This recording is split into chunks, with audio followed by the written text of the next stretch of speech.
Back in high school, there was this kid. I'll call him Patrick. He claimed he was a demon, which no one really took seriously. Patrick was a strange guy. He always wore the same gray hoodie, never washed it, and smelled bad. He kept his hood up and never took off his sunglasses, even indoors. His empty stare unsettled everyone, including teachers. He didn't have any friends but had this weird habit of adopting people. If he liked you, he'd walk up and say, "You're adopted?"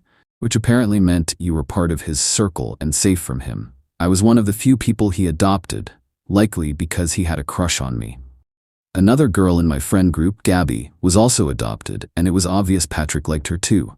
One day, my friends and I, Gabby, Laura, Luke, and I, were hanging out behind school joking about Patrick's crush on Gabby. Someone accidentally used Patrick's real name 3 times in the conversation. Suddenly, Patrick appeared out of nowhere, standing on the dugout roof with a baseball bat. He didn't say a word, just stared. I waved nervously, and he nodded before disappearing as quickly as he arrived. Another time, I was at Laura's house. We were in her room when we said Patrick's name 3 times again. Not 10 minutes later, we heard the front door slam. Laura and I went downstairs and found Patrick talking to her mom.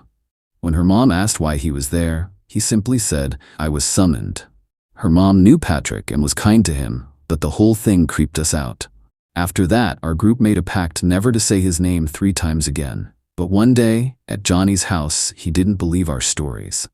To prove us wrong, he said Patrick's name 3 times in a single sentence. A few minutes later, Patrick jumped over Johnny's fence, stared at us for a few seconds, then left.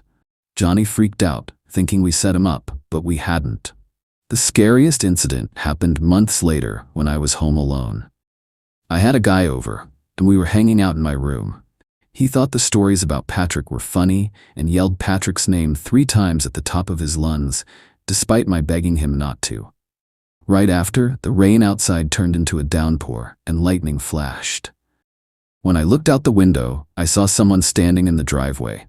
It was too dark to tell, but I was sure it was Patrick. I ran downstairs, locked the doors, and saw him again in the yard. Panicking, I started shouting, "I'm adopted," over and over, even though I knew he couldn't hear me.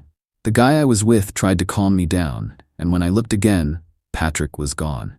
The next morning, I found Patrick's hoodie in the corner of my yard, with a few of my belongings inside. I planned to show my parents, but I didn't have to. Patrick disappeared after that. He never came back to school, and no one knew where he went. Looking back, I think Patrick was just a troubled, mentally ill person who stalked me and maybe others. He probably overheard conversations and used that to make it seem like he appeared when summoned. It's scary to think about how closely he might have been watching me, even now.